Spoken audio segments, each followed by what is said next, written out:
नमस्कार।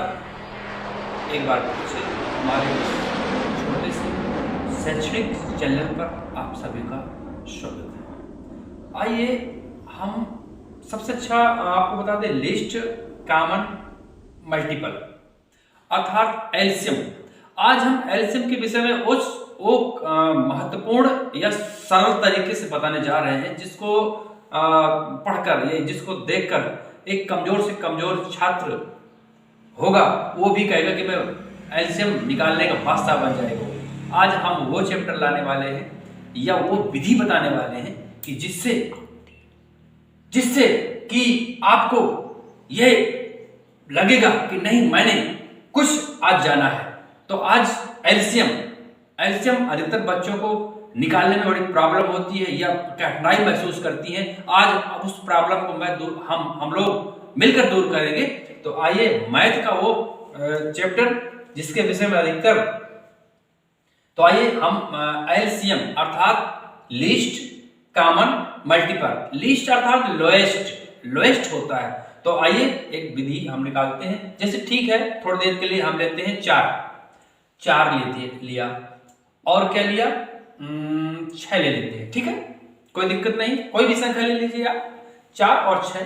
चलिए तो इनको हम एक माध्यम निकालते हैं, इसको कहते हैं शाखा विधि। तो हल्का सा क्या है 4 है और ये 6 है। अब इनको हमने इनके जो अभाज्य गुणनखंड है उसमें तोड़ा। तो 4 को तो हमने तोड़ा, इसके अभाज्य गुणनखंड क्या होते हैं, इसको हम ले सकते हैं 4 को 2 और गुणे 2 गुणे 2, 2 गुणे 2 4 के हो गए। अच्छा 6 के कितने हुए, 6 का भी होता है 2 और गुणे 3 अर्थात हो गया। इसके बाद हमने ये देखा कि हमें क्या निकालना है, हमें निकालना है एलसीएम अर्थात लघुत्तम समापवर्त्य। तो इसके गुणनखंड अभाज्य 2 गुणे 2, इसके 2 गुणे 3। तो इसका एक हल्का सा आप ये मानिए कि किसी बारात में हम जा रहे हो और बारात में बाराती की तो आवश्यकता होती है और बारातियों में कौन कौन से होते हैं, छोटे भी होते हैं बुजुर्ग भी होते हैं, यानी नवयुवक भी चाहिए और बुजुर्ग भी चाहिए। तो हम ये देखते हैं कि दो घर का परिवार है। तो इस परिवार में हमने ये देखा कि एक लोग घर को भी चाहिए, तो ये दोनों मिल रहे हैं। तो हमने देखा कि इनको यहाँ छोड़ देते हैं, इनके घर में 2 हैं, इनको यहाँ छोड़ देते हैं, इनके घर से एक को ले लेते हैं अर्थात एक भाई को ले लिया, इनको घर की रखवाली के लिए छोड़ दिया। एक भाई को यहाँ से ले लिया, क्योंकि यहाँ से हमने लिया है ना, इनके 2 भाई हैं तो इनको हमने इसको भी ले लिया और अपने बुजुर्ग को भी तो लेना पड़ेगा, तो बुजुर्ग को भी लिया अर्थात 3 को। अब इन्होंने बारात में जाकर के रंग जमाया, कॉमन सभी लोग ने मिलकर के रंग जमाया और लोएस्ट यानी छोटे से छोटा करके एक अच्छा सा बड़ा सा समारोह किया, मल्टीपल किया, मिलकर के गुणा किया और ये कितना हो गया 3 दूना 6, 6 दूना 12 अर्थात ये 12 ही हमारा एलसीएम हो जाएगा। कितना सरल है। तो उसमें क्या किया, अब ये 12 क्या है, 12 प्रतिनिधित्व करेगा, इसमें सभी लोग शामिल हैं। इस 12 में कहने का अर्थात ये है कि जो 12 हमारा गुणज आया, इसको गुणज भी बोलेंगे। तो जो हमारा गुणज आया, ये गुणज में 2 गुणे 2 और गुणे 3 सभी शामिल हैं, इनके घर के भी शामिल हैं, इनके भी घर के शामिल हैं, तो सभी लोग 12 में शामिल हैं। इसी को कहते हैं एलसीएम, जिसमें वो गुणज जिसमें सभी गुणनखंडों का पूर्णतया वो विभाजित हो जाए, सभी गुणनखंड इनको कहते हैं। तो गुणनखंडों से वो संख्या पूर्णतः विभाजित हो जाए, उस गुणज को हम एलसीएम बोलते हैं। चलिए दूसरा उदाहरण लेते हैं। आइए और एक उदाहरण ले लेते हैं, शायद है हो सकता है इसमें समझ में ना। चलिए हम लेते हैं 8 और यहां लेते हैं 9। चलिए 8 के 2 गुणे 4, 4 के 2 और 2, 2 गुणे 2 अर्थात 4। टोटल कितने हुए ये अभाज्य हैं। चलिए 9 के निकालते हैं। 9 का निकाला, दो वो है तो ये 9 का निकाला तो क्या हुआ 3 और गुणे 3। हम ये देखते हैं कि 3 गुणे 3 इसमें के दोनों भाई हैं, इसके ये तीनों अभाज्य हैं। तो हम देखते हैं कि इसमें आप तो सबको लिवा देना पड़ेगा भाई। अब ये तीनों तैयार हैं रखवाली के लिए। अब ये दोनों ये इसके बुजुर्ग भी चाहिए, ये तीनों बच्चे हैं तो तीनों बच्चों को तीनों बुजुर्गों को लिवा जाना पड़ेगा। इसलिए यहाँ 2 गुणे 2 गुणे 2 और गुणे 3 गुणे 3।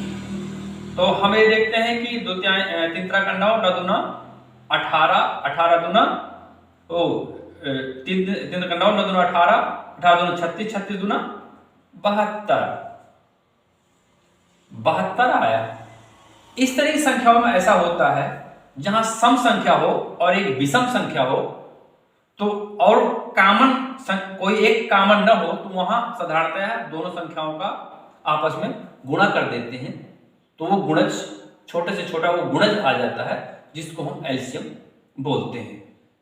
तो ये हमारे एक शाखा विधि के द्वारा भी इसको निकाला गया। और एक विधि और भी है जिसके माध्यम से भी हम एलसीएम निकाल सकते हैं। वो विधि कौन सी है? एक विधि होती है जिसे अभी हमने निकाला था 8 और 9। तो अब ये है गुणनखंड। ये क्या कहते हैं? गुणनखंड बोलते हैं। वैसे भी संख्या है मगर इनके गुणज गुणा करने से जो उत्पन्न हो, क्योंकि इसका जो हमारा फुल फॉर्म ही होता है लीस्ट कॉमन मल्टीपल, अर्थात छोटा सामूहिक रूप से वो गुणज जो गुणा करने से जन्म हो। किसी संख्या में किसी पूर्ण संख्या का किसी दूसरी पूर्ण संख्या का गुणा करने से अगली जो नई संख्या का जन्म होता है उसे कहते हैं गुणज। देखिए 8 में हमने गुणा किया तो क्या हुआ, 1 का गुणा किया 8 आया, 2 का गुणा किया तो 16 आया, 8 का 16, 8 तिका 24, 8 चौको 32, 8 5 40, 8 6 48, 8 7 56 और आगे हो जाएगा 8 8 64, 8 9 72। इस तरह से 8 9 80, 88, इस तरह से तमाम 9 के देखा। 9 को हमने देखा तो 9 का 9, 9 का 9, 9 2 18, 9 3 27, 9 4 36, 9 5 45, 9 6 54, 9 7 63, 9 8 72। और इसी तरह से हमने आगे देखा तो आगे भी संख्या आती रहती है। ये सब इनके गुणज हैं। 8 के गुणजों का समूह ये है, 9 के गुणजों का समूह ये है और आगे भी आता रहेगा जितनी संख्याओं का गुणा करते जाएंगे। तो ये हम देखते हैं। तो हम इनमें ये देखते हैं कि वो संख्या जो दोनों में शामिल हो वो गुणज जो दोनों संख्याओं में के गुणजों में समूहों में शामिल हो उसी को हम, और पहले शामिल हो पहले आए उसी को हम उस संख्या का लघुत्तम समापवर्त अर्थात लीस्ट कॉमन फैक्टर कहते हैं। तो हमने देखा कि 8 में ये 72 इधर शामिल है और 9 में ये 72 इधर शामिल है जो दोनों में शामिल है। इसलिए इसी संख्या में जो दोनों में उभयनिष्ठ हो वो गुणज जो दोनों संख्याओं में उभयनिष्ठ हो उसी को कहते हैं एलसीएम अर्थात लासा। तो इनको कहेंगे हम 72। इनका लासा कितना हुआ 72। एलसीएम बराबर 72, यही आंसर है। अब अगली विधि के लिए एक और बड़ी संख्याओं के लिए उनका कैसे हम निकालते हैं उसको हम अगली विधि में बताएंगे, अगले वीडियो में बताएंगे। इसलिए हमारे साथ वीडियो में बने रहने के लिए आप सभी लोगों का धन्यवाद। मिलते हैं अगले वीडियो पर, तब तक के लिए नमस्कार, जय हिंद, जय भारत।